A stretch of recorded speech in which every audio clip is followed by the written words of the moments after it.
Good morning students. आज हम start करेंगे रिन्यूअल प्रोसेसेस इन कॉन्टिन्यूस टाइम। तो रिन्यूअल प्रोसेस मैंने आपको जैसे पहले बताया था कि जब हमारे पास सपोज एक बैटरी है, हम उसको चेंज कर रहे हैं, तो जैसे जो बैटरी हमने फर्स्ट टाइम लगाई थी और जो हमने चेंज किया है उसके बीच का जो हमारा टाइम है वो रिन्यूअल पीरियड होता है और ये रिन्यूअल प्रोसेस होता है। तो देखिए इसमें क्या कहा है, लेट एक्स एन, जहाँ पे एन क्या है 1 to up to सॉन be a sequence of non negative. क्योंकि देखिए ये जो हमारे पास यहाँ पे ऐसे आ गई है ब्रैकेट्स, इसको हम क्या कहते हैं, सीक्वेंस की फॉर्म होती है। Non negative independent random variable है। रैंडम वेरिएबल मतलब कोई भी वैल्यू ले सकता है, कोई रूल नहीं लगेगा इसके ऊपर।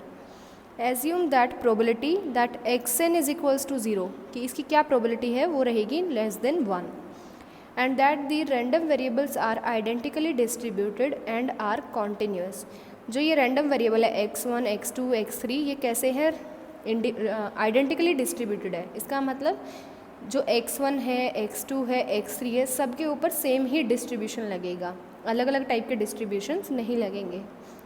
And are continuous with a probability distribution function f। Since xn is non-negative, it follows that expected value of xn exists, and let us denote कि expected value of xn क्या है, ये है। ये किसके इक्वल ले लिया हमने, म्यू के इक्वल। तो अब हम कह रहे हैं कि जब म्यू यहाँ पे जब हम सॉल्व करेंगे तो इन्फिनिटी भी है ना ऊपर लिमिट में, तो हो सकता है इन्फिनिटी आ जाए वैल्यू। तो म्यू कैसा हो सकता है, इन्फिनिटी भी हो सकता है। Whenever mu is equals to infinity, तो 1 अपॉन म्यू क्या बन जाएगा, जब म्यू इन्फिनिटी है तो 1 upon infinity is 0। Let S naught is equals to 0। S n का मतलब क्या है, x1 plus x2 plus up to सॉन, जो n है यहाँ नीचे वहाँ तक ऐड कर देना है। और लेट करना है f n x is equals to probability that x n is less than equals to x, कि एफ एन एक्स का मतलब क्या है, हमें उसकी प्रोबेबिलिटी निकालनी है कि जब ये एस एन कैसा हो, जो ये ब्रैकेट में x है वो यहाँ ले लेना less than equals to x. Be the random function of S N. F naught x क्या है, 1 है if X N is greater than equal to 0, and F naught X is 0 if X is less than 0। अब definition है हमारे पास renewal processes in continuous time की। Define the random variable ले लिया हमने एन टी। एन टी का मतलब क्या है, हमें उन सब एन का सुप्रीमम लेना है जिनके लिए एस एन कैसा है, less than equals to t h. Suppose कर लो अगर मैंने S1 लिया, वो less than equals to t आया, S2 नहीं है, फिर S5 है, ऐसा ही। तो n क्या है यहाँ पे 1, 5 ऐसे करते करते, तो उनमें जो n आए हैं उनका सुप्रीमम लेना है। द प्रोसेस, अगर हम इन्हीं का वो रैंडम वेरिएबल का यहाँ पे ले लें सीक्वेंस, तो ये जो रहेगा हमारे पास प्रोसेस वो क्या रहेगा, renewal process with distribution capital F।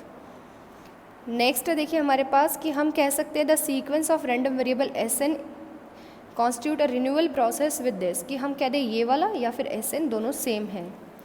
If for some n, किसी एन के लिए अगर ये एस एन टी के इक्वल है, then a renewal process set to occur at t, कि अगर एस एन टी के इक्वल है, इसका मतलब रिन्यूअल कहाँ पे हुआ है, टी पे हुआ है।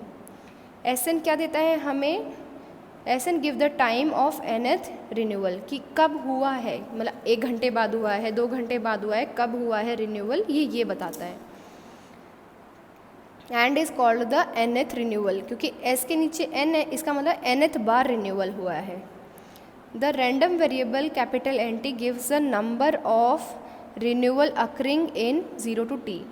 0 से लेके t के बीच में टोटल कितने हमारे पास रिन्यूअल हुए हैं वो कौन बताएगा, कैपिटल एन टी बताएगा। The random variable x n gives the inter arrival time.